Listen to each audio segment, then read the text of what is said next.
Pemirsa, pada Pilpres 2014 lalu, Joko Widodo dan Prabowo Subianto juga sudah pernah berdebat dalam tema ini ketika Yusuf Kala bertanya soal HAM kepada Prabowo dan Prabowo menjawab pertanyaan JK. Seperti apa jalannya debat itu, berikut sebagian cuplikannya. Sebagai prajurit, manakala kita melaksanakan tugas dengan sebaik-baiknya, yang menilai itu adalah atasan. Jadi saya mengerti, Pak, arah Bapak. Tidak apa-apa. Tidak apa-apa, ya.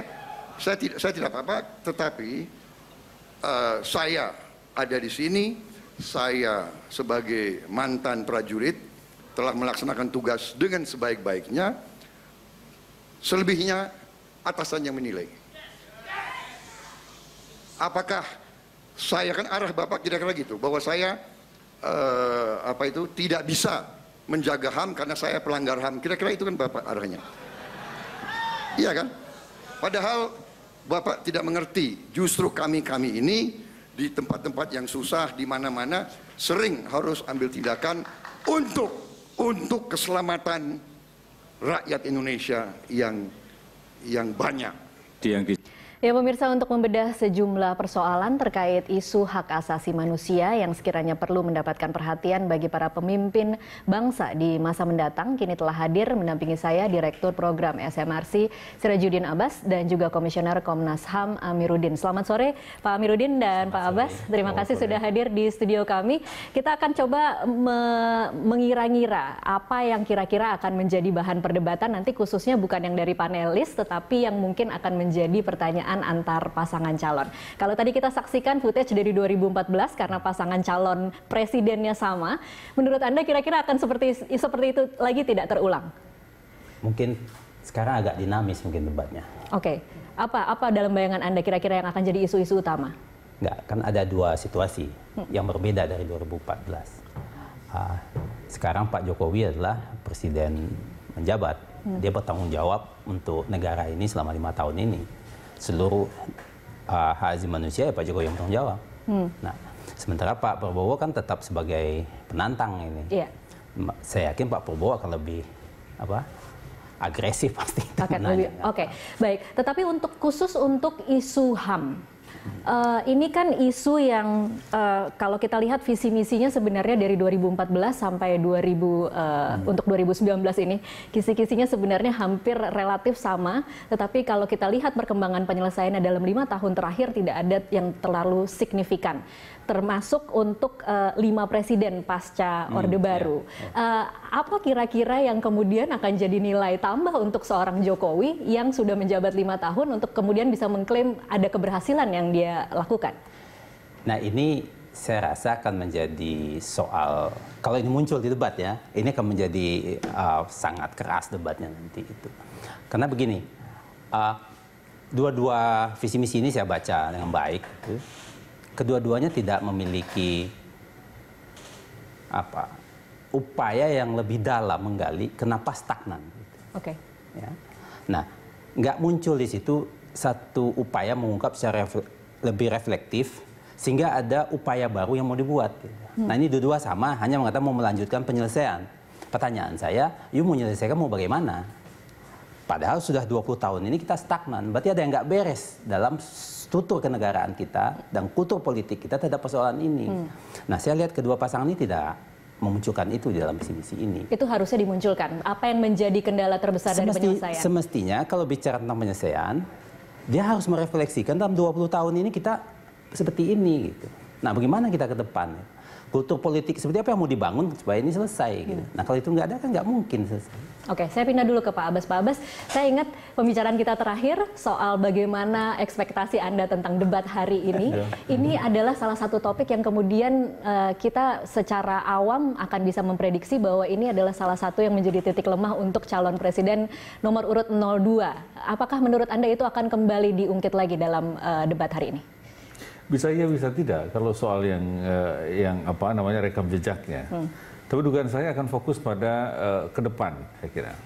Apa yang akan ditawarkan oleh masing-masing untuk memperbaiki apa yang disebut dengan Bang Amiruddin tadi, strategi dan kebijakan macam apa yang akan mereka jalankan di 5 tahun ke depan di sektor HAM ini. Pertama begini, kalau mereka hanya fokus pada rekam jejak masa lalu, itu saya kira tidak cukup memadai untuk meyakinkan publik ke depan. Karena masyarakat sebetulnya sudah tahu utang penyelesaian HAM itu masih menumpuk di belakang. Dalam 20 tahun terakhir pasca reformasi, tidak banyak yang terselesaikan. Terselesaikan ini banyak definisinya. Misalnya penyelesaian itu apakah ada perpetratornya atau pelaku yang dianggap bertanggung jawab terhadap satu peristiwa. Lalu juga ada rekonsiliasinya. Setelah misalnya kebenarannya terungkap, ini ada truth, lalu rekonsiliasinya apa? Terkait dengan korban yang menderita persoalan pelanggaran HAM itu. Nah, ukuran-ukuran sukses ini juga harus disepakati. Saya kira sejak awal, apa yang dimaksud dengan misalnya kebijakan penyelesaian yang dijanjikan Pak Jokowi dulu di tahun 2014. Oke, baik. Saya pindah lagi ke Pak Amiruddin. Pak Amiruddin, apa sebenarnya yang jadi ekspektasi yang kemudian bisa meyakinkan publik bahwa ini tidak akan menjadi sebuah janji kosong seperti 2014? Ya, begini sebenarnya, seperti tadi, tantangan kita ke depan dalam konteks asasi manusia ini kan meyakinkan semua kelompok bahwa hal-hal yang terjadi di masa lalu bisa dipertanggungjawabkan dan tidak diulang lagi, tak terulang lagi. Nah, ini apa caranya mau ke depan gitu. Nah, dua pasangan ini saya nggak melihat itu ada. Padahal kita punya tantangan itu betul. Hari ini, kenapa? Karena masih ada orang bicara tentang problem masa lalu yang sesungguhnya tidak masalah lagi hari ini. Gitu. Tapi itu dipakai dalam politik sehingga kita nggak tahu lagi mana yang mesti dipegang. Gitu. Oke, sudah pernah ditempuh cara pengadilan ad hoc, ditempuh juga cara rekonsiliasi. Dua cara ini terbukti gagal. Ada saran untuk kalau gagal itu salah. Itu salah kalau gagal, nggak gagal, tidak dijalankan. Tidak dijalankan, oke. Ya. Pernah dicoba dijalankan tetapi tidak pernah selesai. Begini, atau bagaimana? Pengadilan pernah dilakukan 3 kali terhadap 3 peristiwa. Ya. Nah, setelah itu tidak mau lagi dijalankan. Itu yang saya bilang, refleksinya mesti itu, mengapa nggak jalan? Sehingga muncul kedua presiden ini memberikan kita orientasi ke depan soal asasi manusia. Nah, yang kedua soal rekonsiliasi. Undang-undangnya dibatalkan MK, dia belum sempat jalan. Iya. Nah, itu kan juga merefleksikan satu situasi bahwa ternyata kita tidak memiliki langkah yang pasti dalam penegakan hak asasi manusia. Sementara dalam 5 tahun ke depan saya melihat tantangan semakin baru dalam konteks hak asasi manusia. Misalnya begini, Anda lihat hari ini bagaimana media sosial begitu luar biasa, ini akan jadi persoalan dalam hak individu dalam melindungi data personal ke depan. Yeah. Nah, ini tantangan kita. Nah, ini Presidennya mau gimana ke depan? Oke, terakhir pertanyaan Pak Amiruddin, apa kira-kira harapan Anda yang kemudian mungkin bisa muncul inovasi atau terobosan baru dari kedua pasangan calon untuk kemudian menyelesaikan masalah HAM?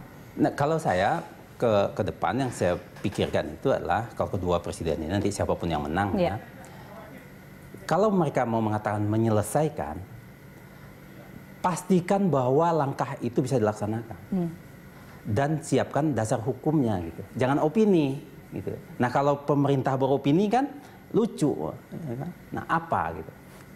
Itu juga ditujukan untuk menyelesaikan masalah kebangsaan dan kenegaraan, bukan sekedar menghukum orang atau memberikan satu langkah hukum semata. Ini demi perbaikan bangsa ini. Dan yang kedua dari situ juga mesti dibuatkan satu program yang pasti bahwa orang-orang yang dulu merasa dirugikan atau nasibnya diperlakukan tidak baik, misalnya ada satu kepastian buat mereka bahwa dalam kehidupan berbangsa ini dia tidak lagi dikucilkan. Oke, yang pasti adalah menghadirkan keadilan bagi para keluarga korban terutama. Oke, baik, terima kasih Pak Amiruddin. Sayang sekali waktunya terbatas. Nanti kita masih akan bersama dengan Pak Abbas untuk topik berikutnya. Tapi terima kasih Pak Amiruddin untuk kebersamaannya di Prime Time. Dan pemirsa tetaplah bersama Special Report. Kami masih akan kembali sesaat lagi.